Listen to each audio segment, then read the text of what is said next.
Muhammad wa ala alihi wa sahbihi wa man da'a bi da'watihi wa sanna bi sunnatihi ila yaumiddin. Subhanaka la ilma lana illa ma 'allamtana innaka antal alimul hakim. La haula wa la quwwata illa billahil aliyyil azim.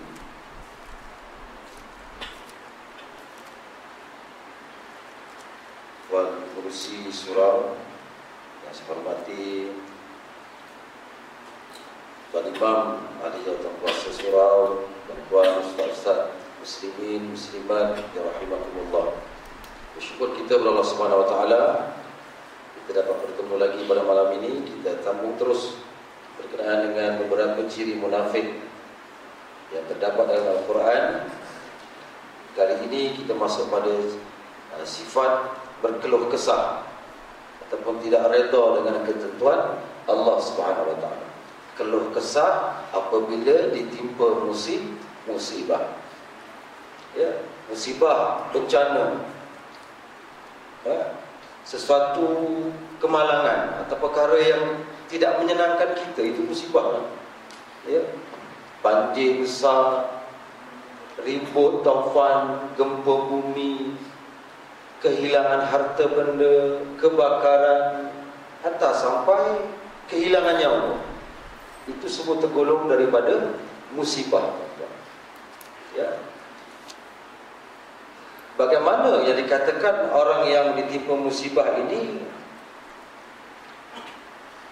mereka tergolong daripada golongan orang munafik? Allah Ta'ala cerita dalam surah Al-Ma'arij. Allah Ta'ala sebut, a'udzubillahi minasyaitanir rajim, idza massahu syarru jazu'a wa idza massahul khairu manu'a illal musallin alladzina hum fi salatihim alladzina hum ala salatihim daimun. Iaitu orang-orang yang apabila ditimpakan kesusahan, perkara yang tak elok kepada mereka, mereka akan sentiasa berkeluh kesah. Ada ciri munafik. Ya. Tetapi wa idza massahul khairu manu'a. Tapi bila Allah Ta'ala timpakan kebahagiaan, berikan kebahagiaan kepada dia, keuntungan, rezeki yang banyak, berbagai-bagai kurniaan, ya, harta wang ringgit yang banyak, dia menjadi orang yang manu'a. Manu'a ni apa? Orang yang bakhil, kedekut. Ya. Illal musallin, kecuali mereka-mereka yang apa? Sentiasa menunaikan solat. Alladzina hum ala salatihim daimun. Orang yang sentiasa solat, ya. Solat mereka itu berkekalan. Walaupun Allah Ta'ala timpakan kepada mereka perkara yang tidak menyenangkan, musibah tadi, mereka tetap taat, maknanya redha dengan ketentuan Allah Subhanahu wa taala tadi, mereka terus mengamalkan perintah-perintah Allah Subhanahu wa taala. Mereka tidak putus asa. Sebab apa dikaitkan dengan solat ni? Solat itu juga bermakna apa? Doa, tuan-tuan. Betul. Kenapa Allah Taala sebut dalam surah Al-Baqarah, Allah Taala sebut wasta'inu bis-sabri was-salah. Betul. Mintalah bantuan kepada Allah dengan apa? Sabar dan solat. Kerana memang kaitan, dan itulah keadaan ataupun ibadah yang paling kita hampir dengan Allah Subhanahu wa taala, solat, tuan-tuan. Dan dalam solat itu ada satu rukun yang kita makin ataupun terlalu dekat dengan Allah Taala. Untuk kita pun lebih tinggi daripada kepala, iaitu bila kita sujud kepada Allah Subhanahu wa taala.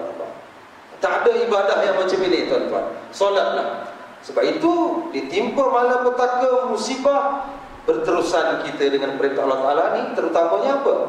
Mengerjakan solat tadi.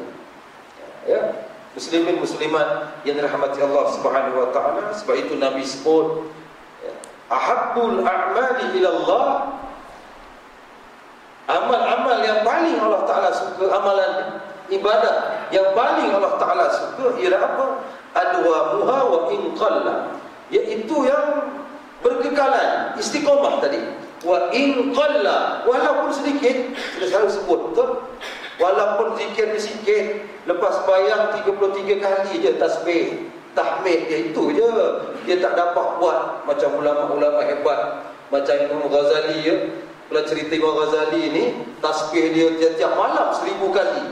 Malam Jumaat istighfar, selawat 1000 kali. Malam Sabtu subhanallah 1000 kali. Yang sunnah yang datang daripada Nabi yang terang lepas solat tu, memang dia tak pernah tinggal. Dia tambah lagi dengan amalan-amalan tersebut. Dia istiqamah dengan 1000 kali. Bagi dia itulah yang terbaik, betul.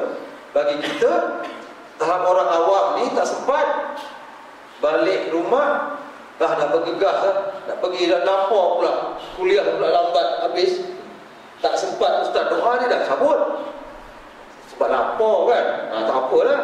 Jadi apa cara kita tuan-tuan? Cari waktu-waktu yang sesuai.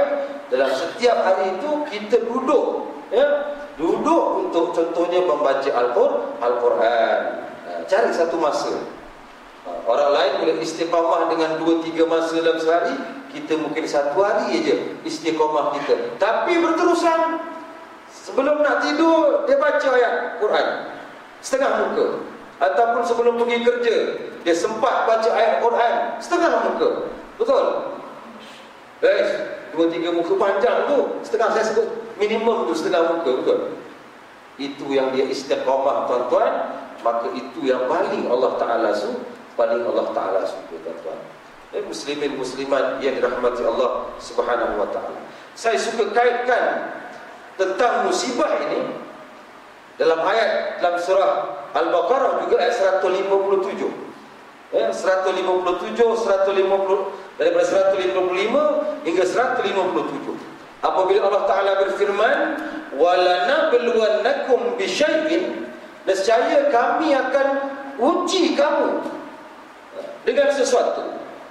Apa dia? Minal khawf, ketakutan. Ya, takut ni, panas macam ya Allah, ataupun hujan saja bimbang kita. Betul? Ini keadaan tak tentu tak tentu alam. Cuaca cukup membimbangkan kita.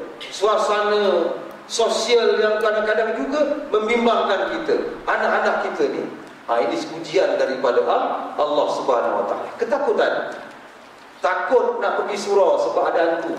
Itu tak masuk hantu ni. Ni hantu, orang takut hantu kan. Dia nak pergi berak, dia takut hantu. Ini dulu-dulu cerita. Kalau orang dulu kan mana ada dalam lampu jalan ni, rumah kampung ni, pelepah kelapa yang jatuh. Tengok. Gandarwa yang ingatlah medinya, pocong. Balik tengok TV rumah orang. Kat rumah dulu mana ada TV. Ngaji, habis ngaji, bapak pergi dapur, lalu tikap. Aku dengan abang aku lah dulu. Rumah jiran ada TV. Kita tak ada TV, miskin. Nampak? Ya. Dululah suasana sekarang ni tak ada takut benda-benda macam itu. Dia takut lain, tuan-tuan. Betul? Takut perompak, takut pencuri.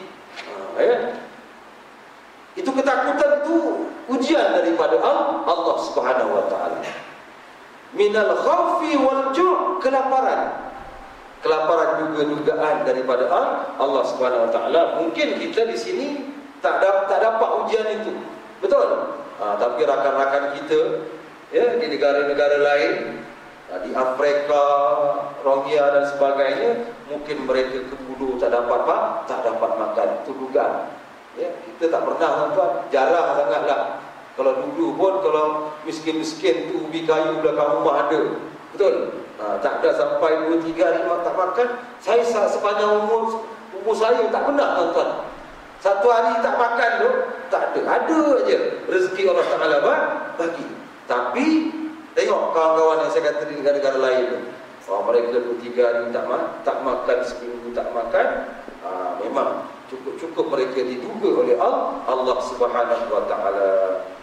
Allah Ta'ala sebut lagi wal ju'i wa naqsim minal amwal, kekurangan harta benda. Itu juga dugaan daripada Allah. Di tempat saya ada seorang datang, dia pergi sekolah, anaknya tak dapat bayar yuran, kesian. Suami dia dah macam kilang pula. Kilang dia pun dah tak terima dah perempuan. Ya. Jadi isteri ni kesana kemari, kesian. Bila saya tengok, saya nampak dia bayar yuran sambil menangis.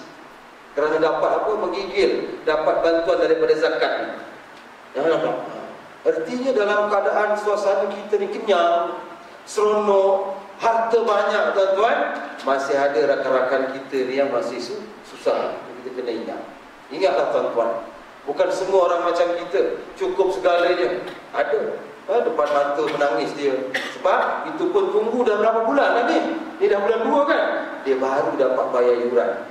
Itu pun bantuan daripada zakat. Suami dah tak ada apa-apa dah. Allah Ta'ala takdirkan begitu. Anak kecil-kecil itu 3 orang sekolah rendah tu. Ini dia dugaan Allah Subhanahu Wa Ta'ala berikan kepada dia. Wal anfusi was samarat. Wal anfus, diri. Inilah di antara yang saya rasa yang biasanya kalau ujian ni berat lah. Ya, kehilangan nyawa ni. Mati, kematian ni. Pernah ketika dalam satu hadis qudsi Allah Ta'ala tanya malaikat. Allah Ta'ala tanya malaikat. Dia kata, Allah Ta'ala kata, qabatta walada abdi. Wahai malaikat, kau dah cabut belum nyawa anak hamba aku ni? Nampak tuan-tuan, ni dugaan besar. Yang mati bukan bapa kita yang dah tua tu, bukan mak kita, bukan nenek kita tu, yang pada zahir dah tua. Kalau jalan pun tak apa kot, rasa kita tak adalah teguri sangat kan. Ini anak tuan-tuan, anak seorang, itulah dia punya permata hati, ulat jantung dia. Nampak Allah Ta'ala duga hamba ni, ya. Dengan apa? Dengan mencabut nyawa, ambil nyawa anak dia awal-awal, sedangkan patutnya dia, ya, pada zahirnya lah.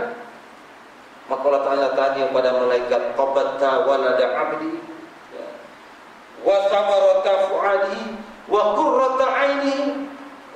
Kalau cabut belum permata hati dia, buah hati dia ni. Betul? Ada anak ni tuan-tuan, masya-Allah, bukan saja dapat anak, rezeki, dia akan juga mengeratkan lagi hubungan suami isteri. Ni ada anak ni, ya, anak seorang, kalau seorang, masya-Allah, itulah segalanya bagi seorang ibu dan bapa tuan-tuan. Tiba-tiba Allah Ta'ala ambil nyawa ni. Allah Ta'ala tanya, malaikat kata, "Na'am, ya dah ambil ya Allah." Fama qala, apa hamba ku kata bila kau tarik nyawa anak dia? Qala, malaikat pun berkata, "Hamidaka." Hebat orang ni tuan-tuan, dia masih puji engkau ya Allah. Wastarja'a, dan dia mengucapkan apa? Istirja'. Maka Allah Ta'ala kata kepada malaikat, "Ubnu lahu baitan fil jannah." Benakan pada hamba yang macam ini ni, yang redha dia, malah puji lagi aku dengan ketentuan aku ni, matikan anak dia. Satu baitan fil jannah, satu rumah dalam syurga. Wasammuhu, namakan rumah itu, rumah yang spesial tu apa? Baitul Hamdi, rumah kepujian. Ini ada satu khusus yang Nabi kita kata dalam satu hadis sahih ni, apa? Berkenaan dengan orang yang redha sepenuhnya dengan ketentuan Allah Ta'ala walaupun berat. Kita pandang berat mata memandang, berat lagi bahu memikul. Betul?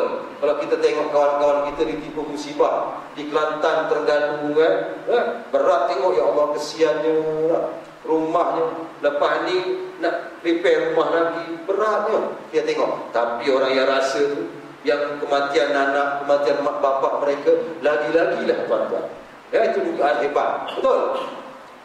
Mereka ucapkan apa? Istirja'. Istirja' apa? Istirja' ni apa tuan-tuan? Ya? Macam mana?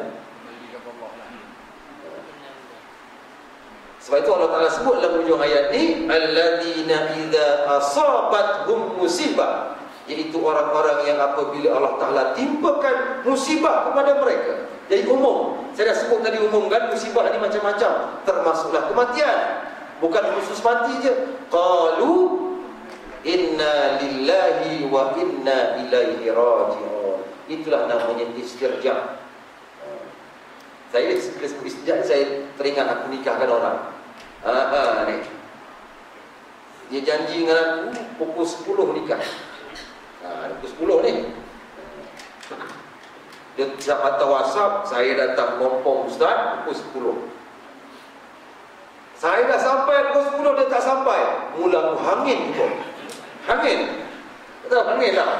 Sebab pukul 11 lebih orang nak nikah lagi. Dia ingat dia seorang nak nikah. Tuan-tuan dekat pukul 11 baru sampai. Memang hangin, saya tak pernah begitu. Sebab banyak tuan nak nikahkan ni. Lepas tu tak ada adab. Dah awak lambat kan? Patut pengantin sampai dulu. Betul tak? Baru aku sampai. Ini kita dah belum mulia. Apa dia dah kena budak ni? Dah dia ajak anak budak ni. Tapi tak adalah anak mulut dah. Saya tak pernah tanya orang nak nikah bila nak nikah ni. Saya tak pernah tanya. Kalau istighfar pun ramai-ramai. Syahadah pun sebelum nikah tu ramai-ramai. Tak macam mana hari tu adik dia tu. Saya pun lepas dia lalu, saya tanya sikit, saya sebut. Saya terus sebut. Astaghfirullahalazim alladzi la ilaha illa huwal hayyul qayyum wa atubu ilaih. Saya kata aku baca apa ni? Selalu orang tanya kan, cuba kamu istighfar. Dia sebut, tak, saya sebut. Tuan-tuan dia dalam drama panik. Dia kata apa? Istinja. Ini aku tak boleh lupa ni. Sebelum dia sebut ini, dia istinja pergi ya. Dah kemaluan besar dia. Orang semua boleh ketawa. Itu padan muka kau salah janji. Minta maaf dengan kita pun dah. Bukanlah kita orang hormat kita dah. Apa? Berhadap kan. Awak lambat dekat sejam. Kalau setakat 10-15 minit, saya tak ada masalah lagi. Ini dekat sejam tak? Siapa tak hangin? Kemaluan besar orang ketawa padan muka. Lepas tu menangis. Aku baru itu ya. Belum suruh baca doa kunut. Belum baca tayat awal. Perempuan ni senyum. Perempuan sebelah senyum. Dia menangis. Dan tadi. Saya teringat. Istinja tu cebok. Saya cakap begitu. Istinja tu cebok lah. Macam nada tinggi. Ada apa tu ya dia. Orang pada dua. Jangan menyalahi janji. Rambut ke telefon dulu ke terlambat start ni. Kita tunggu lama. Kita pula tak ada kerja nak telefon dia. Duit aku habis. Dia nak kahwin kan. Saya suka cepat ni nikah ni. 2 minggu sudah 7 satu hari. 7. Saya pak cepat je. Aku dah kurban 5 minit je. Dapat duit aku cabut lah. Tunggu apa lagi. Itu je. Satu hari. Ini dia buat hal pula. Kalau ni dah tak ada berantak, tak ada. Kita pun ada ketika ni apa kan. Kalau tak ada orang lain tak apa. Ni istinja begini. Jadi kita kena tahu lah apa dia punya istilah-istilah dalam Islam ni, betul. Istinja tu apa, istighfar tu apa, betul. Tasbih tu apa, tuan-tuan? Tasbih apa? Subhanallah.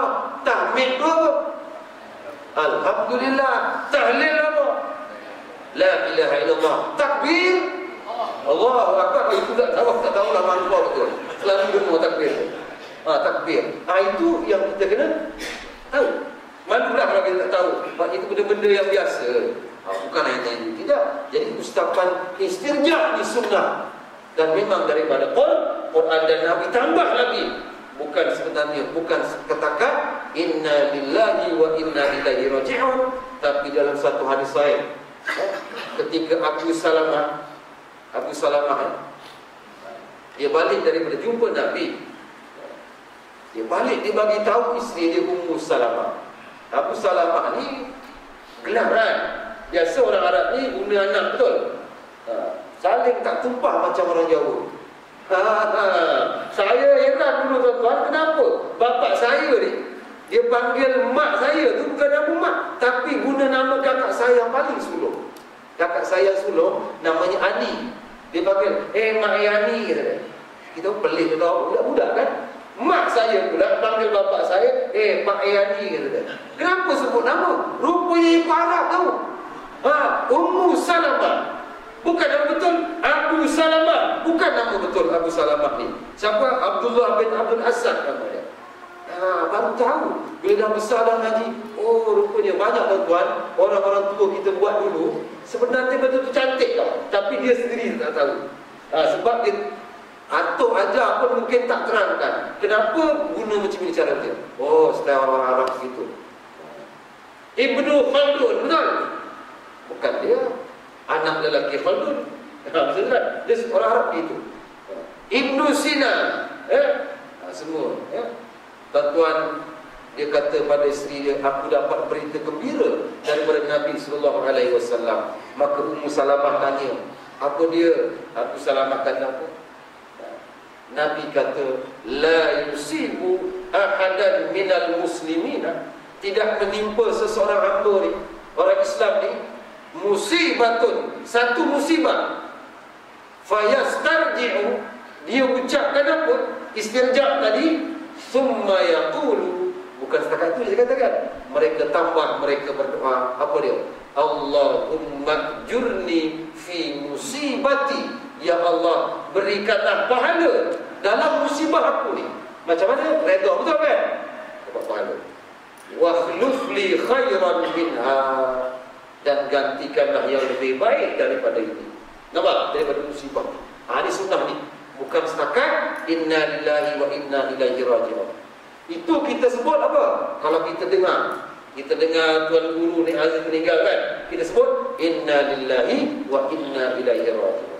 Bila musibah pada kita, isteri mati, suami mati, akak kita baca doa. Kenapa ada cerita ya? Ya Allah, gantikan yang lebih baik daripada ini. Tuan-tuan, dia hafal.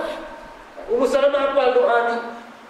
Satu ketika Abu Salamah ni mati dalam peperangan Uhud, mati syahid. Maka dia pun sebut, bila dengar suami dia meninggal, mati, tuan-tuan, sedih ya.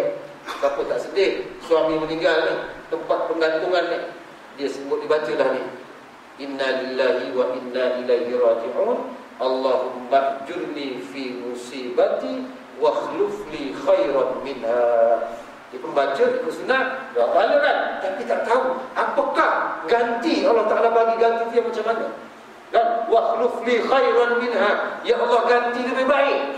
Rupanya tuan-tuan, tak lama kemudian doa tu makbul dengan cara macam mana? Abu Bakar As-Siddiq pinang dia. Mana hebat Abu Bakar As-Siddiq, kira sahabat kan, dengan Abu Salamah memang lagi tinggi. Abu Bakar, betul tak? Dia tolak tuan-tuan Ummu Salamah. Dia kata apa? Aku ni dah tua dah. Ketika itu Ummu Salamah umurnya berapa tahun? 65 tahun. Dah tua dah. Tapi ada orang nak lagi. Kalau orang kita 65 tahun dah dah rapat dah. Pak Arab 65 tahun tu. Saya teringat, saya kata dulu, untuk guru saya kata, ya, anak nenek dia lagi cantik, dia berkor. Dia tunjuk kawan aku satu kelas perempuan tu. Oh, dia perempuan ni. Dia tu cikgu saya kata, ustaz saya kata, guru saya kata, nenek dia orang cantik tu, kalah apa lah kata dia. Jadi 65 tahun Ummu Salamah ni tak heran. Bukan Abu Bakar saja pinang, selepas itu datang Umar. Oh, dahsyat. Umar pun dah, dia baru perasan. Itulah doa dia kan, Allah Ta'ala makbulkan tuan-tuan. Dan yang paling dia tak sangka, rupanya yang datang pinang dia yang ketiga, siapa dia? Rasulullah SAW. Nampak? 65 tahun umur Nabi tak sampai itu lagi. Nampak? Nabi kahwin sebab apa? Sebab lupa panas ke nak seronok ke? Tak. Nabi kahwin ada maslahah. Betul? Kepentingan. Sama nak menolong orang, agama, dakwah. Sebab Nabi juga pernah kahwin dengan apa? Musuh, anak musuh yang ditawan. Pernah kahwin. Nabi kahwin. Nabi kahwin dengan janda-janda yang susah, betul? Yang anaknya terpinggir, tak ada yang bagi nafkah. Nabi kahwin dengan mereka. Dia tuan-tuan kalau nak kahwin macam itulah. Jangan ikut sunnah aja. Cari yang dari licin 21 tahun, supaya tak haji lah. Cari yang 65 tahun. Ada berani? Bagaimana? Isteri yang belakang, dia cakap Ustaz. Ada berani? Boleh. Isteri bagi kahwin boleh. tapi bang cari 65 tahun kan? Anak. Ada. Fikir dia kali dia. Ikut kata ikut sunnah Nabi. Pandai baik-baik ikut sunnah. Mana dia ikut sunnah Nabi? Ya. Kahwin cari dengan apa niat untuk apa? Tolong orang. Itu dia Nabi tuan-tuan. Antara siapa? Ummu Salamah ni. Dia pinang. Bila dengar Nabi nak datang ni, apa Ummu Salamah buat? Dia siap mandi. Kalau orang kita kata apa? Mandi bunga macam. Dalam hadis tersebut. Ambil kulit-kulit kayu yang wangi-wangi ni. Sapu. Orang nombor 1 nak sampai ni. Nak datang. Bukan jalan-jalan. Dia buat tempat duduk Nabi ni. Tuan pernah tengok orang nikah bukan? Tempat duduk yang special. Dia masukkan sabut-sabut. Apalah yang lembut-lembut dalam tu. Baru untuk Nabi duduk. Bila Nabi datang, Nabi duduk atas tu. Nabi pun cakaplah ajak dia. Nak pinang. Tak berajat. Nak tolak. Rugi. Nabi. Siapa tak nak dengan Nabi ni? Tapi sedar diri bila tengok cermin, Allah dah tua.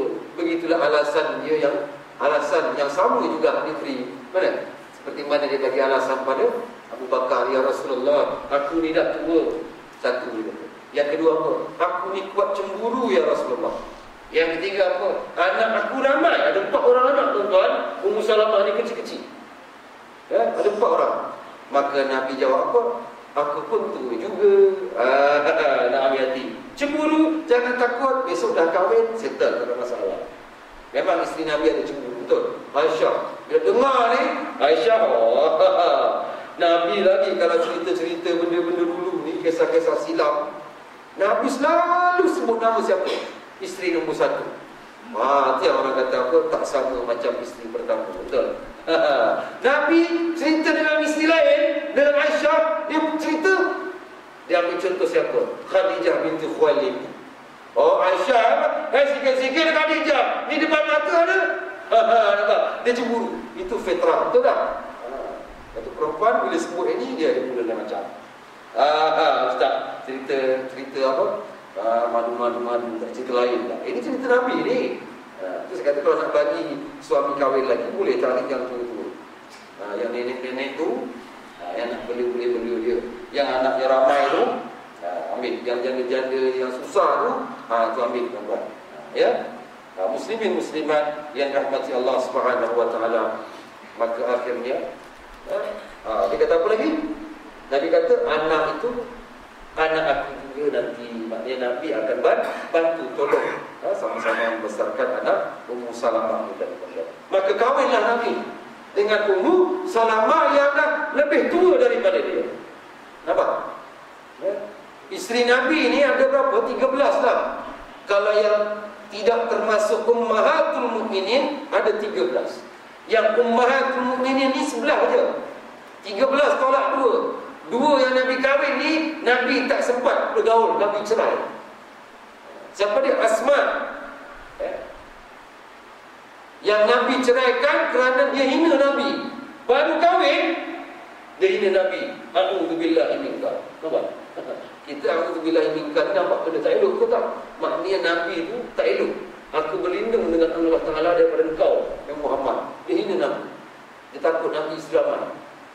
Dia hina Nabi, maka Nabi ceraikan terus. Menyesal dia. Menyesal dia dengan kata-kata itu menjadikan Nabi marah. Nabi ceraikan. Akhirnya dia mati dalam keadaan apa? Bengong. Dia akan sebut syaqiyah, ana syaqiyah. Syaqiyah macam celaka. Perempuan celaka aku ni. Dia sebut macam orang bersawan lah. Jadi apa? Jadi amal. Itu sampai mati dia hidup dia. Ini siapa? Asma binti Nu'man dan satu lagi Amrah binti Yazid. 2 ni Nabi cerai sebelum bersama. Jadi dia tak termasuk dalam Ummahatul Mukminin. Boleh kahwin siapa nak kahwin yang 2 tu. Tapi yang 11 ini yang digelar Ummahatul Mukminin, memang Allah Ta'ala dah sebut dalam surah Al-Ahzab bahawa diharamkan. Allah Ta'ala kunna ummahatukum, mereka ni adalah ibu-ibu kamu. Sebab itu namanya pun Ummahatul Mukminin, ibu-ibu orang beriman. Bila nama ibu ni, mana boleh kahwin kan? Tak boleh. Jadi Allah Ta'ala sebut diharamkan berkahwin dengan beberapa isteri Nabi SAW. Muslimin, muslimat yang rahmati Allah Subhanahu wa taala. Jadi biasalah kita kalau kita menghadapi dugaan musibah ni tuan-tuan, mungkin di kalangan kita kalau kematian, macam-macam kita buat, kenduri arwah, baca tahlil dan sebagainya. Sebab itu saya rasa malam ni saya nak bincang sedikit berkenaan dengan kenduri arwah ni, yang masih kadang-kadang menjadi samar-samar kepada kita. Ini bukan nak menyalahkan mana-mana pihak dah. Ustaz ni menyalah je, bulan lepas tu menyalah orang. Dah, ini kita cari jalan yang paling benar. Apakah kenduri arwah itu betul-betul sunnah, datang daripada Nabi, ataupun ianya rekaan, ataupun bid'ah, makruh ataupun haram? Jadi kita bawakan beberapa hujah untuk sama-sama kita teliti pada malam ini, insya-Allah. Baik. Muslimin muslimat yang dirahmati Allah. Jadi saya tak nak bawalah hujah-hujah daripada luar-luar Imam mazhab Syafi'i lah. Saya ambil hujah daripada mazhab kita Imam Syafi'i, supaya nampak teluflah kata ini mazhab lain Ustaz. Jadi saya ambil, saya kumpulkan untuk kita kongsi bersama. Asal daripada biasa orang kena musibah yang ni, iaitu apa? Kematian ni. Dia berat. Jadi mereka pun terus jumpa Pak Imam, umumkan malam ni biasanya berapa malam? Asalnya dia buat Imam berapa malam? 3 malam. Okey, 3 malam lah. Ada tempat lagi, hari tu saya pergi ke Olah Lempit, dia buat ada lagi 7 malam. Tempat saya pun ada lagi, masih buat lagi 7 malam. Okey? Baik. Asas dia ni perbincangan perkara kenduri arwah, dia dua yang berbeza. Baca tahlil lain, kenduri arwah lain. Tahlil ni tuan-tuan memang baik. Tahlil tu apa? Yang satu. Apa tadi? La ilaha illallah. Memang digalakkan baca tahlil. Selalu kita, tapi kalau kita ni, orang kita tahlilannya apa? La ilaha illallah, lepas tu makan. Itu tahlilan kita kan. Mesti ada lah tu. Tahlilnya sikit je. Berapa kali je? 30 kali, 40 kali, betul? Tak banyak. Yang banyak tu apa? Baca Quran dia, betul tak? Daripada qul huwallahu ahad, qul a'udzu birabbil falaq, Fatihah, ayatul kursi, awal akhir surah Baqarah, betul tak? Dengan salawat Nabi, betul? Kita banyak yang itu sebenarnya. Kalimah thayyibah kita baca. Jadi berkumpul itu. Jadi tentang sampai tidak pahala, saya setuju lagi. Kita setuju bahawa pahala sampai, tak jadi masalah. Dah diperbincangkan oleh para ulama bahawa kita sedekahkan pahala ni kan sampai, jangan takut, insya-Allah. Banyaklah dia punya dalil kita. Saya ingat semua orang itu dah maklum lah kadang-kadang, tapi kita kena hati-hatilah. Cakap tu kena beradab sikit. Apabila kita nak buat majlis ni, marilah sama-sama kita sedekahkan Fatihah kepada junjungan besar Nabi Muhammad. Fikirlah Nabi Muhammad tak nak kau punya Fatihah sedekah kau. Jangan, tak payah. Sedekah pada Nabi Muhammad tak payah. Nabi Muhammad dah confirm masuk syurga, tak payah sedekahkan Fatihah. Fatihah kau pun mangkau nak sedekah Muhammad, malu ke? Ini saya kata perlu. Saya teringat Tuan Guru dalam kuliah dia, Tuan Guru arwah Tuan Guru ni Aziz. Dia ditegur oleh apa? Ketika di Masjidil Haram, ketika dia ambil kuliah bahasa Arab di di Mesir ya. Mesir. Dia jumpa Pak Kiai Arab ni, lepas solat mereka sandar dekat dinding ni. Betul? Tunggu anak murid ni Pak Kiai sana. Tok Syekh ni. Jadi kumpul seorang-seorang, nanti dia baca lah. Dia ajarlah. Macam tu cara dah. Tanpa meminta apa-apa di Pak Syekh. Termasuklah Tuan Guru ni Aziz. Apa yang dia datang ambil apa? Dia nak tasmih baca Quran. Baca apa? Surah Al-Fatihah. Bila dia baca je, Pak Syekh marah. Baca apa ni? Ni pengalaman. Dia cerita. Dia baca Fatihah pun tak betul. Nampak? Nabi Muhammad pun setahun sekali, betul? Dia apa? Disemak bacaan oleh Jibril alaihissalam. Kita bila? Tak ada langsung semak kan? Patut kena semak tuan-tuan. Bulan puasa tadarus, yang dikejarnya 30 juzuk. Baca pra. Kalau macam tuan-tuan tu ramai kan masalah. Tempat saya ni sampai nak ngejar punya pasal, kau baca kat rumah je. Tak haji lah gitu. Orang baca Ramadan tadarus tu namanya belajar. Jangan kejar 30 juzuk tu. Kejar baguslah kan, nama fadilah kan. Banyak baca, banyak pahala. Tapi yang dia nakkan, semak bacaan tu betul tajwid dia gitu. Sampaikan Tuan Guru ni Azim baca Alhamdulillahirrabbilalamin Ar-Rahmanirrahim Malik Yawmiddin. Dia tegur apa? Sebab Tuan Guru tak baca panjang mat. Ar-Rahmanirrahim. Patut itu. Ada ya? Dia marah. Kita kadang-kadang lalai kan, nak laju. Apa yang nasi yang depan tu? Apa ni? Lagi baca tahlil betul. Ar-Rahmanirrahim Maliki Yawmiddin. Mana mat ini? Haram baca tu, ingat tu. Dia kata kalau baca tahlil kan, ayat itu kena jaga. Baca panjang lah, bagi mat sikit keluarkan. Ar-Rahmanirrahim Maliki Yawmiddin. Ingat? Ni Maliki Yawmiddin. Iya kan habis salah, berdosa. Itu mula sedekah Nabi. Fikirlah hingga pocik. Janganlah cakap sedekah. Nabi tak nak sedekah Fatihah kau gitu. Jadi molekkan sikit bahasa. Bila saya cakap sedekah kalau Nabi tak boleh, dia tukar apa? Hadiah pada Nabi. Pandai orang lain. Dia nak juga tu. Pada Nabi dia tukar pada hadiah. Okey, tak ada masalah lah. Hadiah kan, dia Nabi terima hadiah. Okey? Itu buat itu. Jadi asalnya ni bukan dengan mati ni tuan-tuan. Baik. Pernah satu ketika pada zaman Nabi, Ja'far bin Abi Talib ini mati dalam peperangan Mu'tah.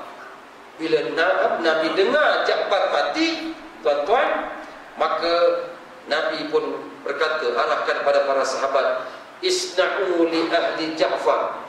Dengar ni, ini hujah kita ni. Kenapa buat tu keluri ni? Li ahli Ja'far ta'aman fa innahu qad ja'ahum ma yashghaluhum. Wahai para sahabat, Ja'far dah mati dah.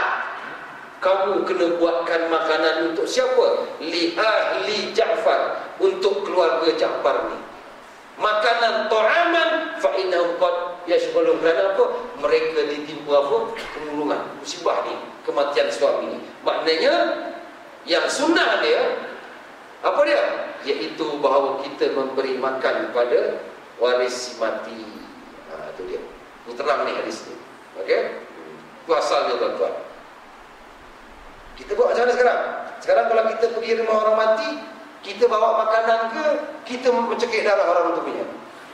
Jawab ikhlas. Cekik darah orang tu punya. Tak ikut sunnah tak? Tak ikut sunnah. Orang Melayu suka begitu. Dia suka tukar. Hadis dia terang ni, hadis dia tak begitu. Kerana apa? Orang yang mati itu biarlah dia beribadah banyak-banyak. Baru mati suami, biar anak dia baca tahlil, biar baca Quran. Dia penat, ni sedih ni. Nak masak pun dapatlah. Ini duit tu, dapat duit tak bangkuk tu banyak. Patut kau baca Quran lah untuk suami kau tu, betul. Baru tanah merah lagi. Dah sibuk. Ini berapa kilo ayam nak beli ni? Sibuk itu. Ini cili keringnya berapa nak beli? Masya Allah tuan-tuan. Kesian suami. Awak dia tinggalkan harta dia buat begitu. Benda-benda yang menyalahi daripada sunnah. Ini satu. Yang kedua, para sahabat berkata, di antara siapa?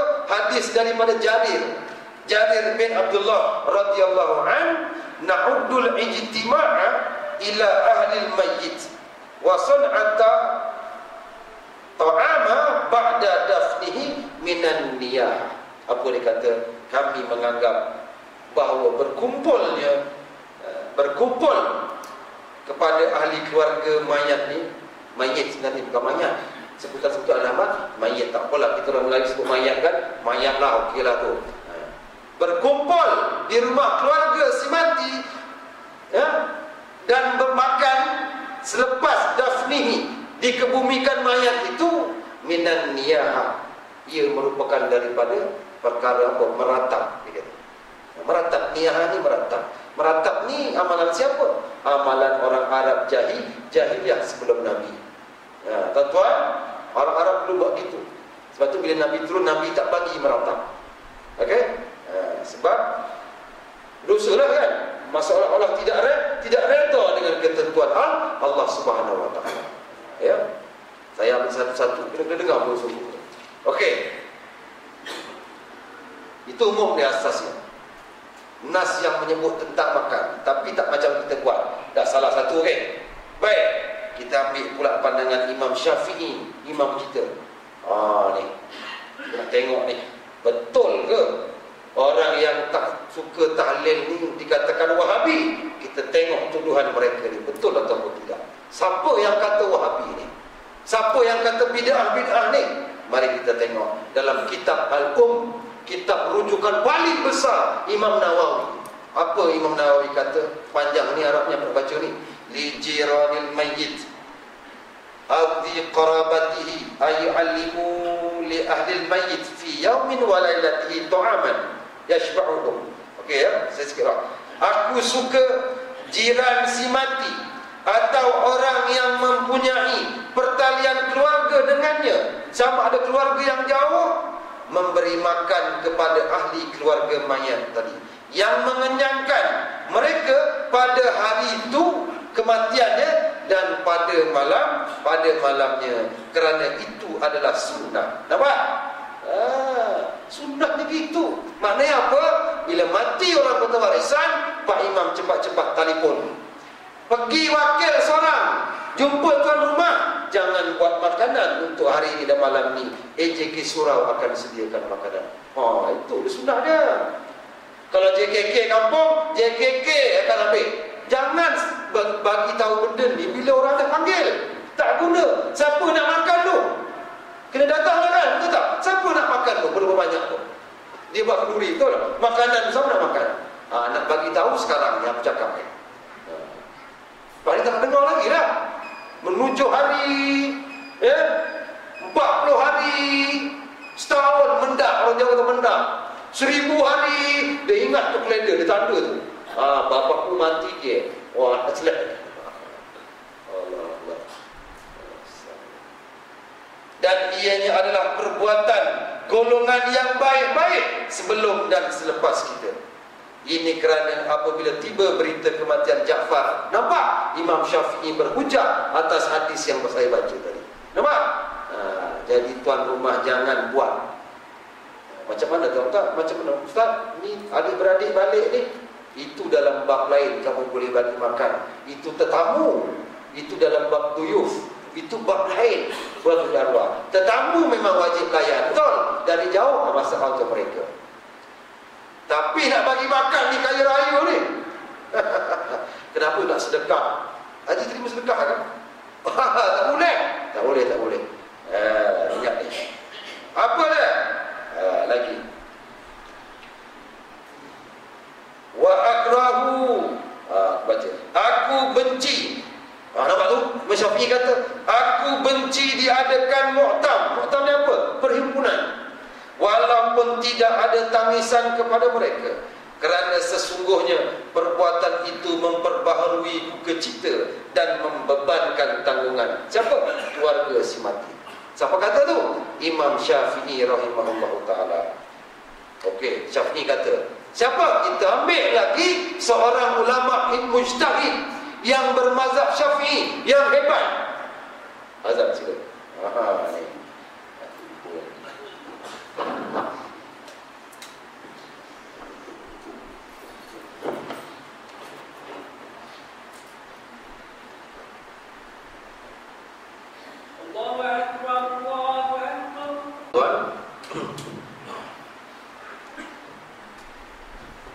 Kita ambil lagi satu hujah daripada orang yang hebat, seorang mujtahid yang bermazhab Syafi'i, namanya Imam Nawawi. Kenal kan? Dari bab ni. Tengok. Imam Nawawi dalam kitab dia Al-Majmu' mengatakan, telah berkata sahibul mazhab ni, aku suka kepada kaum kerabat si mati dan kepada jirannya yang membuat makanan kepada ahli si mati yang mengenyangkan mereka pada hari dan malamnya. Disebut itu juga. Sesungguhnya ia adalah sunnah yang dilakukan oleh golongan yang baik-baik. Berarti kalau kita terbalik, baiklah.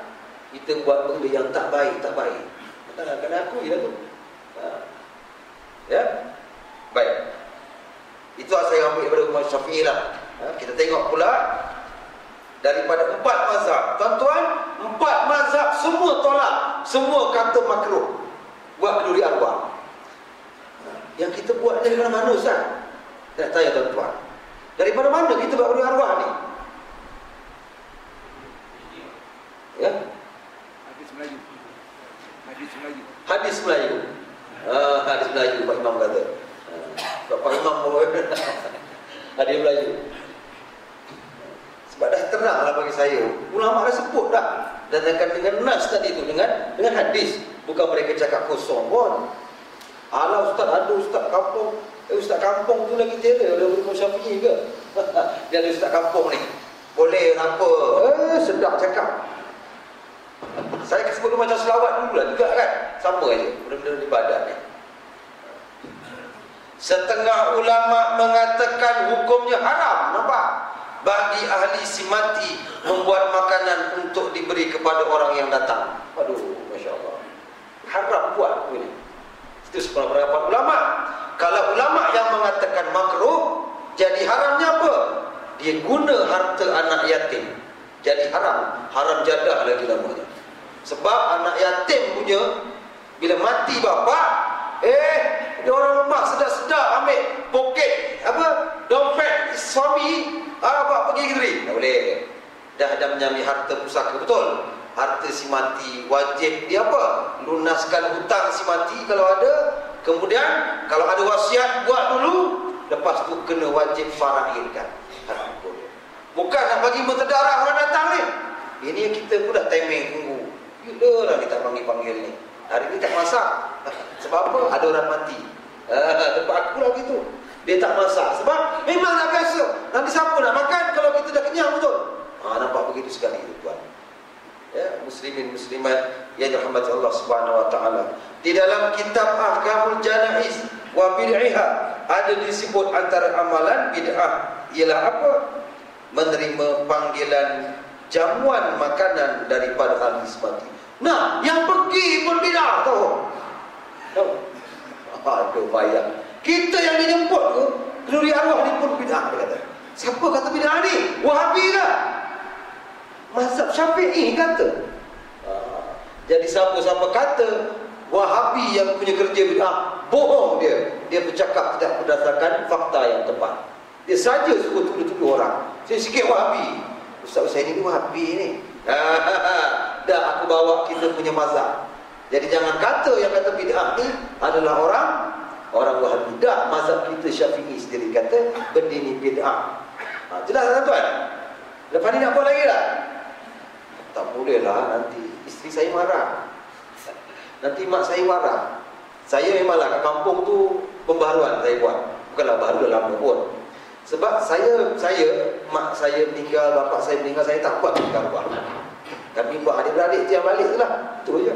Tak ada apa-apa pun orang. Ini kita sibuk. Yang jadi bantu api lagi jirannya ni, kawan. Kau tak buat ke? Sikit jadilah, tak malu ke kau? Ni kepala batu api ni. Sikit jadilah. Nanti orang kata apa? Orang kata apa? Oh, dia pun tak nak buatlah. Kena isteri yang tak bekerja, dia pakai duit siapa? Dah pasti duit suami. Boleh pakai, haram hukumnya. Kerana kalau lebih-lebih lagi ada anak bawah yang belum balik ni, haram juga. Kalau itu haram. Makruh kalau tidak guna harta anak yatim pun makruh. Berarti yang tuan-tuan sama dengan orang isap rokok. Pergi panggil orang makan kenduri ni, macam tuan-tuan ramai-ramai isap rokok. Sama lah. Pandai kata orang isap rokok, awak pun sama. Lagi terus ni mengatakan bid'ah ni benda yang nampak macam agama yang diada-adakan. Betul? Memang baca cara tu betul. Al-Quran, tahlil dia kata elok. Jadi yang cantiknya, paling cantik bagi saya buat di masjid tempat tumpuan. Okey. Sempat berkumpul orang di surau bukan kerana apa? kerana berkumpul si mati. Betul tak? Memang orang datang surau, pukul Pak Imam, tolong baca Pak Imam tahlil. Tahlil bagus, insya-Allah. Boleh. Ya. Banyak tu. Banyak lagi ni. Nampak? Dalam kitab Muhazzab, Imam Syafi'i ni, tengok. Disunatkan kepada kaum kerabat si mati dan jirannya membuat makanan kepada ahli si mati. Dia apa? Beribahatkan pada apa? Berdasarkan pada nahai. Okeylah, itu kita Arab Ustaz, saya tak nak. Nak kitab Melayu, mari aku bawakan kitab pondok. Kitab Jawi. Kita Jawi tuan-tuan ya. Ini pula mazhab yang lain ada lagi keras. Baik. Hujah kitab Jawi ni. Daun Patani ni Thailand. Itu Syafi'i kan? Okeylah. Yang ini yang senang tuan-tuan boleh baca. Boleh dapatkan kitab ni di pasaran. Salah satu kitabnya yang mudah dalam apa? Kitab Furu'ul Masail. Cabang-cabang masalah ni. Ada yang tebal, saya ada belikan untuk isteri saya. Tebal ni. Lebih kurang Furu'ul Masail tu. Melayu lagi. Sila cari. Cari di situ. Berkenaan dengan ni, bab ini. Apa dia kata? Hukumnya makruh dicela oleh syarak. Siapa kata? Daun Patani. Daun Patani Wahabi kan? Tak, Daun Patani bermazhab Syafi'i. Jangan suka tuduh orang sikit-sikit Wahabi. Amalan yang dibuat oleh orang ramai, apa yang dinamakan kifarah, wasya berkumpul lah, iaitu berkumpul dan berhimpun serta memberi makan kepada orang ramai pada malam pertama selepas dikuburkan mayat, berhimpun dan beri makan pada 7 hari, 20 hari, 40 hari dan seumpamanya itu adalah makruh yang dicela oleh syarak.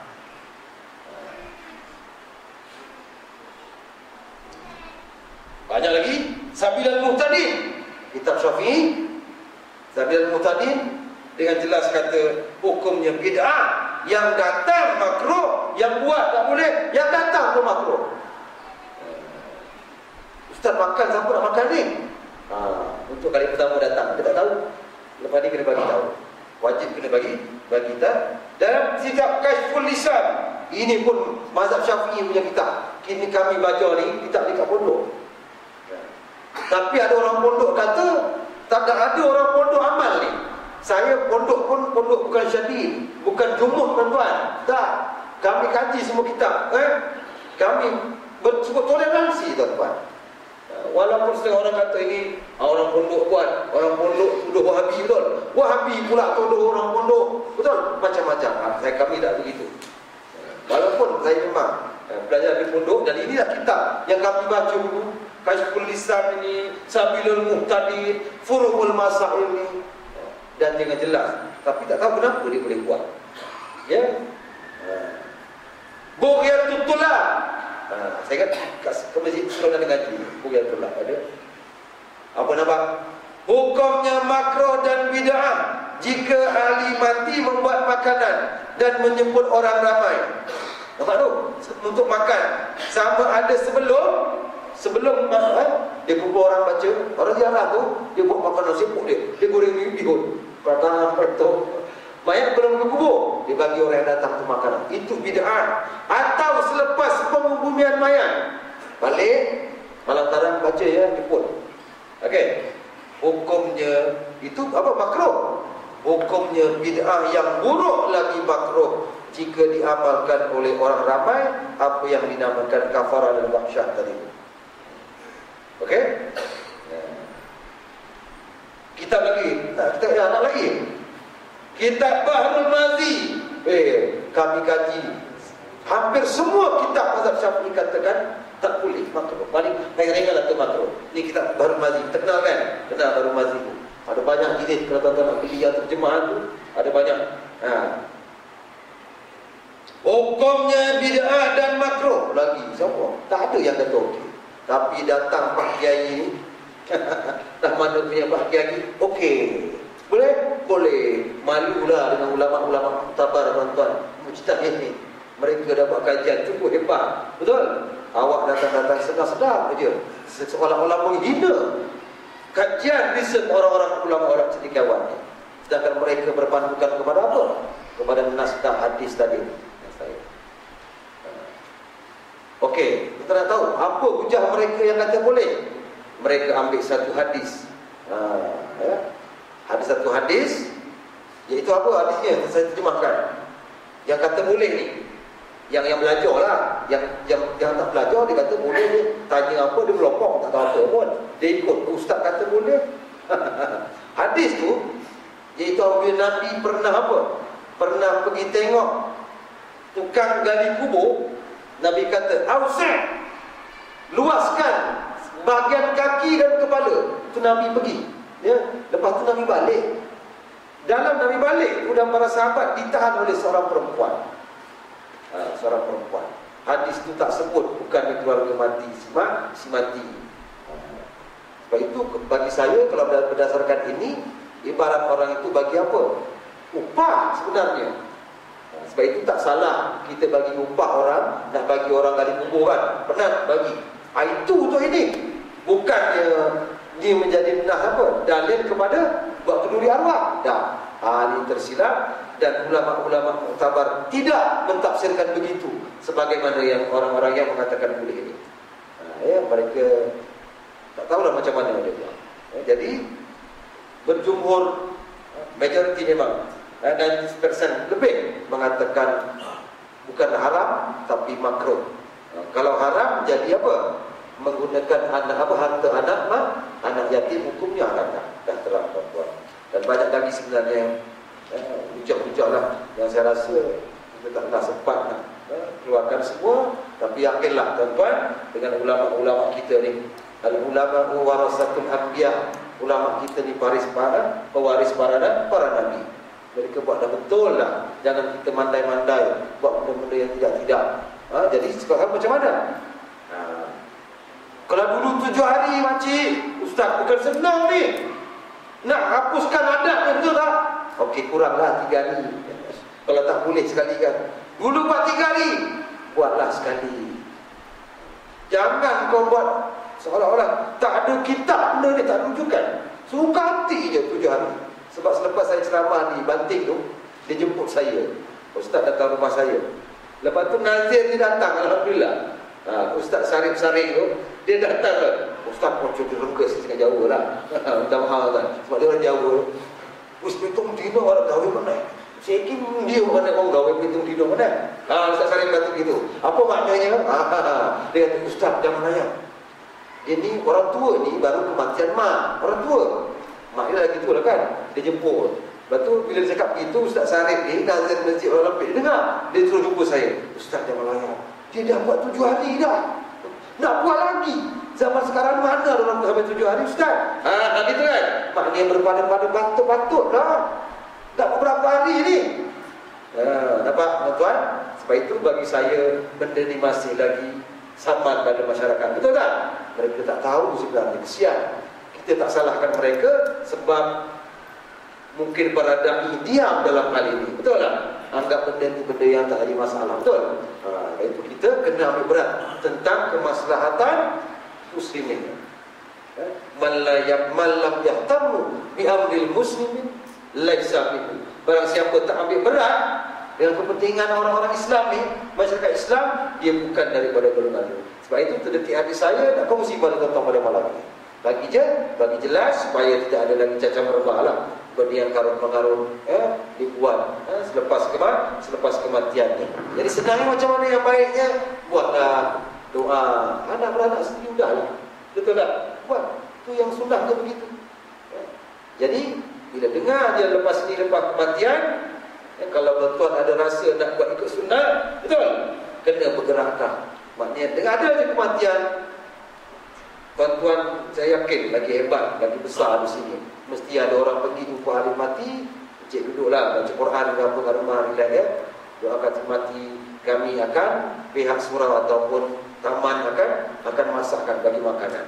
Okey, untuk dia lah, bukan semua dia beradik datang. Dah, untuk dia khusus supaya dia jangan terbeban. Baru ditimpa musibah, kena musibah lagi. Ya, tuan-tuan, dia. Baik. Muslimin muslimat dirahmati Allah Subhanahu wa taala. Saya cakap pun tempat saya pun ada lagi lah. Tapi dah kurang dah, alhamdulillah. Sehari je dia buat. Itu orang kampung. Orang pandai-pandai tuan-tuan buat 7 hari, ada malunya tu. Malu pula buat 7 hari lagi. Orang kampung saya yang tak belajar tu pun boleh terima dah. Yang semua tu, walaupun dia tak pernah jumpa Ustaz King ajar apa kata dia. Ustaz dia ajar apa? Orang kami dulu 7 hari metong dina kata dia. Ustaz kita tunahkan sekali hujah-hujah dalil tadi. Anda belum terima. Boleh tak dia? Semua tak biasa kan? Sini biasa main tu. Ada lagi kan?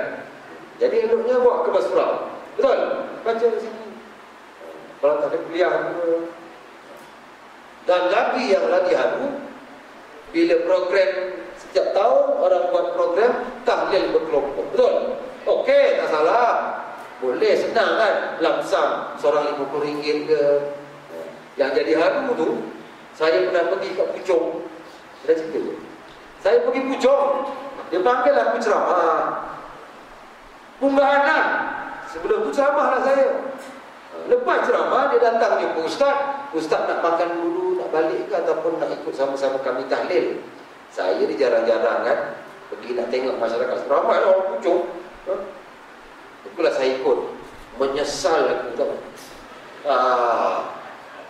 Dekat pukul 12 baru makan. Aku pada petang tak makan. Maghrib tahu apa? Betul saya cakap ni. Jadi apalah saya dah memang agak tak pahala tak ya. Tak habis. Menggerutu je. Kenapa ni? Bukan sebab apa? Sebab dia baca semua nama. Tuan-tuan tahu beribu dia baca malam tu. 2 jam lebih. Setiap satu muka ila hadratin ila arwahi Ahmad Barjo Al-Fatihah satu muka. Muka sebelah ila arwahi Ahmad Barjo Torono Al-Fatihah. Tuan-tuan, datang lagi. Baca lagi. Tak boleh kata lah, tak boleh kata apa. Imamnya abang aku. Hajar lepas tu saya cakap abang saya. Kan? Apa kau benda situ? Allah Ta'ala tak tahu ke? Tuan-tuan, kamu niat nak bagi apa? Dekat surau ni 50 untuk arwah mak aku. Sampai dah, sampai. Benda baik. Tak payah nak sebut. Tak boleh Ustaz, tak marah, tak puas, tak sebut juga. Disebut satu. Anak dia arwah, anak dia, mak dia, mentua dia, disebut. Satu muka tu boleh 5 keluarga. Dia baca semua rupanya. Saya dalam hati, ya Allah. Saya pukul dekat pukul 12, 11 kalau makan. Kambing kari kat tu. Sedap tu. Ada masak. Abang tu, ya Allah, dahsyatnya. Sebab aku tak cakap dah. Lagi sekali aku dipakai ceramah, memang batal cakap tu. Aku tak payah. Apa macam ni? Tuan-tuan boleh baca, okeylah. Nak baca juga Ustaz baru sedap. Bacalah wakil cukup. Keluarga ni ini dari arwah keluarga siapa? Mama, Encik Asin. Cukup lah. Ni Encik Asin, mertuanya Joyah binti ini. Ini bapak mertuanya ini. Satu-satu. Ya Allah, tuan sampai pukul 12. Saya kata tak tahu macam-macam orang situ buat. Kan? Dan tuan tak payahlah. Allah Ta'ala sebut dalam Quran, alladzina yunfiquna amwalahum fi sabilillah, orang yang nafkahkan harta dia ni, sama ada untuk dia, untuk orang yang nak mati ni kan, thumma la yutbi'una ma anfaqu, kemudian dia taukid tau, tidak diikuti sedekah dia tu dengan apa? Mannan dia apa? Di surah Baqarah baca, mannan ungkit wala azab, dan tidak menyakiti orang yang dibagi. Yang saya nak ambil ni mannan ungkit lah tu. Sebut nama Ustaz. Nama saya kenapa tak sebut? Nak sebut juga tu. Nak berderma mesti tulis nama saya. Mana nama saya tak ada ni. 1,000 saya letak ni. Orang lain RM10 tulis, saya 1,000 tak tulis. Nak ungkit juga. Sia-sia orang tak kata. Nampak soalan? Dia tak payah ungkit. Okeylah letak nama, okeylah. Tapi terpulanglah Ustaz, Pak Imam nak baca ke tidak, saya dah niat untuk mak saya. Sampai tak tuan? Sampai. Kau ingat Allah Ta'ala ni apa? Kau terdetik terlintas, belum terlintas pun Allah Ta'ala dah tahu apa niat kamu. Betul tak? Ini baca semua. Itu pengalaman saya. Cukup mengharukan. Saya ingat di sini tak ada kan? Dr. Warisan okey. Ada orang baca tak? Tengoklah masa kalau setakat, kalau orang buat kenduri kan, kenduri kita ni kesyukuran tu biasanya orang buat sampai tahlil kan, itu kesyukuran lain, tak apa, bila-bila boleh buat. Dia panggil, biasanya dia akan berdoa, nak kirim sekali lah Ustaz, Pak Imam, okeylah, Kalau satu rumah tak apalah kan. Setakat 10 orang pun satu rumah tu tak dia baca. Kalau minit kan, 1 minit 2 minit je. Tapi ini satu penduduk tu, pucuk. Sri Andalas berapa saya ingat tu. Kenapa itulah dia kata, imamnya abang aku. Susah jadinya. Nak cakap. Ini masalah ni. Ya tuan-tuan, insya-Allah. Jangan buat benda yang tidak-tidak, yang dah ada yang dah senang dah. Untuk kita sama-sama laksanakan. Baik. Ada apa-apa? Bangkangan ke? Kalau ikut penerangan Ustaz ini, Ya. jadi buat kesimpulan, Ya. kalau ada macam tak payah peduli. Ya. Jangan buat peduli. Jadi kalau katakan nak buat juga, Okey. tapi dengan tidak menggunakan artis hati. Ya. Okey. Misalnya anak saya meninggal, Okey. bukan saya, ataupun adik-beradik, adik dia meninggal, tapi Okey. adik-beradik dia menyediakan. Artinya bukan mungkin Bukan. peninggalan. Makruh hukum yang disebut tadi. Yang jadi haram bila guna harta anak peninggalan tadi. Itu hukumnya haram. Yang itu makruh. Kerana apa? Dia menyalahi nyongsang daripada hadis yang Nabi kata bukan tuan rumah yang bagi makan, tapi yang bagi makan itu tuan-tuan. Tuan-tuan yang bagi makan pada dia. Ini di sini sebut makruh lah. Saya baca daripada ni, bukan pendapat saya. Imam Syafi'i ya, dia kata makruh. Jadi kesimpulannya ada yang mengatakan haram, kita ambil yang ringan lah. Tadi hukumnya adalah makruh, tak ada sampai haram. Cuma haram bila betul-betul gunakan harta anak yatim. Okey tuan. Ya, tuan.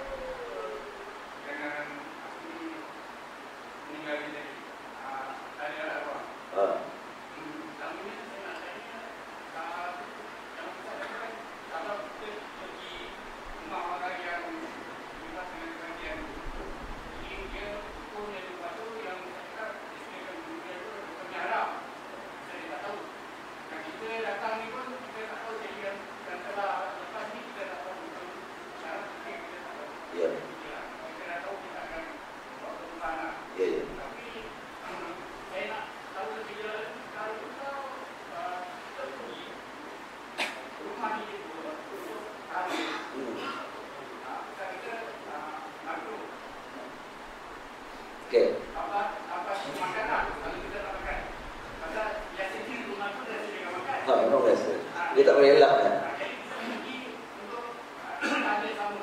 Ya. Datang je lah, mak dia tak makan lah. Makruh. Kalau tak pergi, tuan menegakkan sunnah, dapat pahala. Ya, majlis kenduri arwah. Ya, berpahala, sunnah. Ya.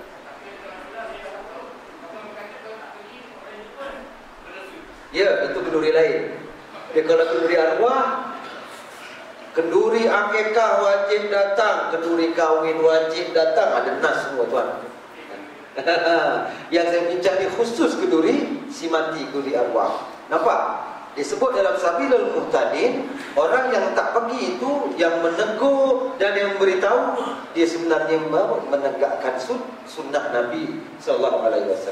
Nah, tegakkan yang mana? Buat yang tadi itu yang Nabi ajar kepada keluarga Ja'far, kita yang bagi dia makan. Dia senang tak? Ya, dia senang. Dia tak payah nak sibuk-sibuk tu ya.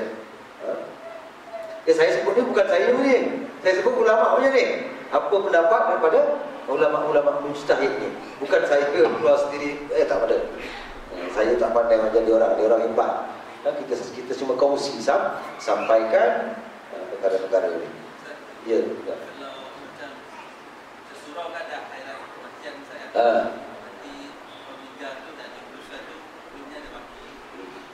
Baki bukan yang nak luruskan baki itu buat masa-masa tapi buat kat surau. Tak apa? Betul. Duit khairat tu bukan duit dia kan. Duit orang ramai betul. Itu cantik. Itu yang kita nak. Okey, makcik saya buat.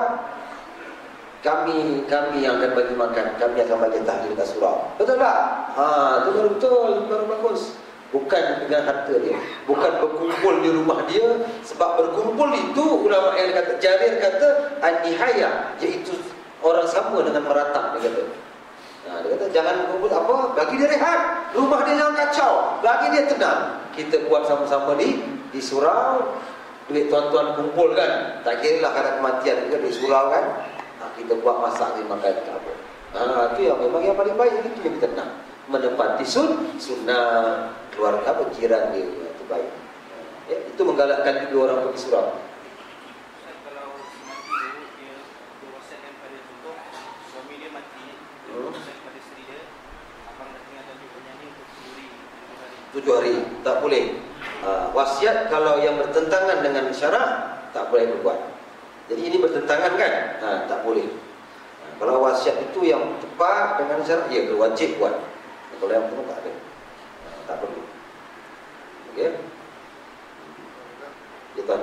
Datang ke rumah orang ada kematian. Ya. Biasa orang kita berziarah. Ha. Sedih kan? Ya. Jadi sambil itu kita baca doa balik. Tak apa. Kalau nampak tadi macam Ya. macam tadi hari kematian tu kita bawa ke rumah dia. Apa? Kan surau dia tak Boleh juga. Boleh. Kita yang diujar sini kata, nak jangan kacau orang tu. Orang tu yang keluarkan makanan bagi makan, kita datang ni baca talian, kita bawa makan. Betul lah. Tapi kalau dapat pun jangan berkumpul di rumah dia lah. Usahkan dia kan, supaya dia baru musibah. Ziarah itu sunnah. Okey, tak ada masalah. Ziarah janganlah bagi ziarah tunggu. TO tak keluar lagi. Tunggu TO. Apa cik? Ziarah saya belum pergi. Bila begitu tu. Alah, tak siap lah ya, kematian suami, ambillah ni sikit daripada kami. Cik, tenang, balik. Jangan berlama-lama dalam begitu. Agak-agak borak, tenangkan hati dia ke apa kan. Cukup, tentu kita balik. Sebab itu dia kata pelawaan ni, ulama kata bersungguh-sungguh kepada keluarga atau pewaris mati. Jadi kita cakap tu betul-betul, jangan buat. Ya. Jadi masalah sekarang saya kata apa? Orang tak tahu. Jadi macam mana Ustaz? Kami datanglah juga dulu buat sementara ni. Kena sabarlah kan. Sebab orang tak tahu. Tapi terus tak tahu, itu sajalah. Terus tak tahu, tak pernah datang mengaji. Itu masalah pula kan. InsyaAllah mudah-mudahan perkongsian ini memberi manfaat. Ya, memang rasa janggal. Tapi dah biasa kami tak ada apa-apa lah. Ya, dah tahu. Mati je tak ada rasa nak sibuk apa. Ya. Itu je. Ada apa lagi tadi ya? Tuan.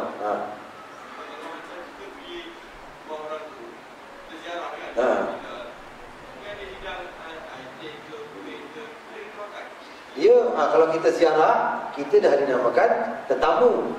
Kita bukan memenuhi jemputan dia berkumpul. Itu lain kan? Tetamu wajib layan. Itu dalam bab duyuf. Saya kata tadi bab apa? Bab lain. Tetamu memang kena bagi. Adik-beradik dia datang betul. Itu tetamu, itu kena. Kita ziarah, dia keluar air, itu keluarlah. Tapi sekarang ni buat majlis kenduri arwah. Itu fokus ulama tadi. Memang tak boleh. Buat majlis kenduri arwah itu adalah meratap dia kata. Sebab kita tak boleh elak bila dah datang kenduri, tahlil, mesti ada makan dah. Mesti bermakan-makan betul. Tempat saya ni dah ada satu kampung sebelah. Dia siap pasang kemah tu.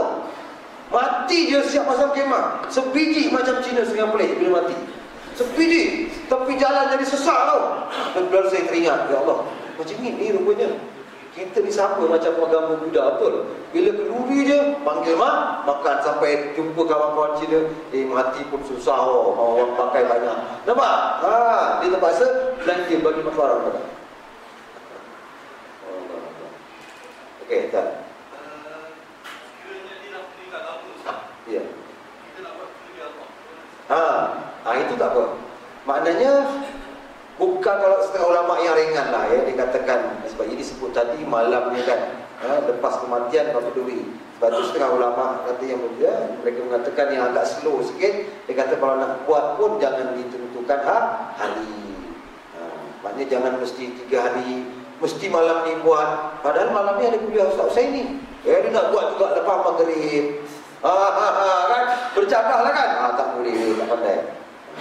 Arti kita jangan yang ringan lah tu. Kedua arwah. Tapi bagi saya tak ada lah. Saya cenderung mengatakan tidak. Sebab kedua arwah ni tidak ada dalam ni. Kamus ni kedua arwah tak ada. Okey. Kalau tuan-tuan nak juga buat kan. Dah 10 tahun nanti okey lah. Buat. Begitu. dia mengenangkan kematian siapa? Itu ulama kata dia hayat tadi meratap balik pada si mati. Tak payah. Tak ada, sebab ulama-ulama tidak, mereka tak buat begitu kan. Saya pun tak berani nak katakan boleh gitu. Sebab itu juga termasuk pemberian buah. Cuma ada yang ringan dah. Itu pun tanpa dalil tuan, tanpa nas. Mereka kata gitu je. Itu tak apalah. Itu jawapan. Tak macam kita kan, ada hujah, ada nas tadi. Dia tak ada. Itu tak apa. Saya tak suka begitu. Tidak ada sadar, tidak ada sadaran dia. Dan jadi ragu. Jadi nak lari daripada benda begini, nak selamat ni macam mana tuan? Jangan buat selamat tuan. Selamat tak terletak dalam perselisihan pergaduhan, betul tak? Tak payah buat, anak sendiri baca Quran, baca tahlil, doakan idza mata Adam in qata'a amaluhu illa min salasin. Betul? Salah satu 3 yang memberi manfaat pada orang yang mati itu apa? Waladun salihun yad'u lahu. Betul tak? Anak soleh yang mendoakan kedua ibu bapa. Jelaslah tu je. Ya, dan saya ingatkan lagi sekali, ini bukan daripada pandangan Wahabi sebagaimana setengah orang dakwa. Ingat, saya sudah sekutu. Sebab orang tuduh suka je. Tak kena kat dia, Wahabi ni. Nampak? Wahabi kena tak pasal-pasal. Aku tak tahulah. Anti Wahabi sangat ni. Ya, Allah alam. Okey? Tak ada ya, artinya tentang sebulah nanti. Ya, lepas ni taklah banyak sangat, sikit-sikit dengar udah lah. Ya, orang yang tak datang surau ni mungkin, yang datang ni takkan buat lagi. Ya, ilmu memanfaatkanlah, dah tahu. Ya, Allah malam. Ampun maaf dari saya. Aku lupa lihada. Wassalamualaikum warahmatullahi wabarakatuh.